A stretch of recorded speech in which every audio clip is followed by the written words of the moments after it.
Good evening, Dylan. It is Wednesday, January 7th, 2015. Being a history major and a philosophy major in college, I cannot argue with that statement at all. And there are hundreds of thousands of topics I could use to expand that on. Instead, I decided to pick a topic that 10, 15 years ago would have been considered an unusual and probably just downright insane topic to publicly talk about. Today it's a topic that anybody can talk about for any apparent reason and nobody will second guess it. It is the gaming culture that is running rampant across the world. There are video game tournaments on international levels where people are bringing home hundreds of thousands and millions of dollars for playing a video game better than anybody else in the world at that point in time. 15, 20 years ago, people probably would have thought that was insane. The culture changed around the globe.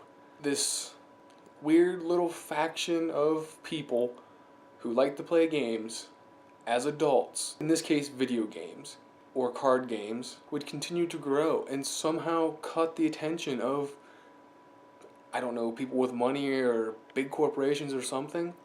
And all of a sudden this became a profession.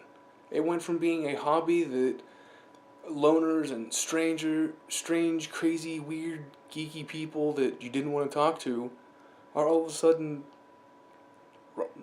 equivalent to, every other superstar and rock star out there. 15 years. For me, that's almost half my lifetime. It's about the same for you. This culture just grew out of nowhere and became something, all because of what happened in the past. It's really amazing how something that for me is just a hobby is a profession for other people, where they make more money in a year playing games than I do in several years having a regular, real job. It's changes like that make me pay attention to what's going on in the global culture. How these little niche groups are able to make such an astounding impact on the world around us.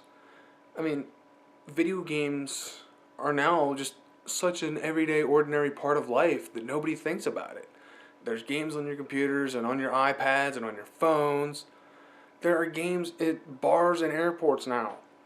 Casinos are even turning these games into ways to make money. They're everywhere and nobody thinks anything of it now because everybody plays video games. Card games used to be a big thing before the internet. Now, and computers in general, they've been around forever. Yet now people are out there playing Magic the Gathering and earning hundreds of thousands of dollars a year. Something that Jesse wanted to try and do. I really hope he can successfully do that.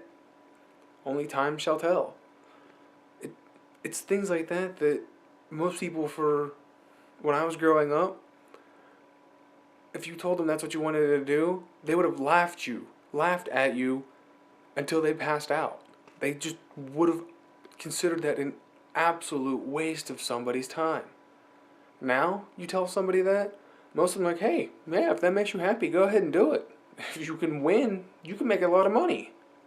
It's like, wait a minute, in 15 years, how'd this change? What caused society to change its opinion that easily? Anyway, Dylan, that's pretty much all I can think of to talk about in this short little video. Guess I'll see you on Friday.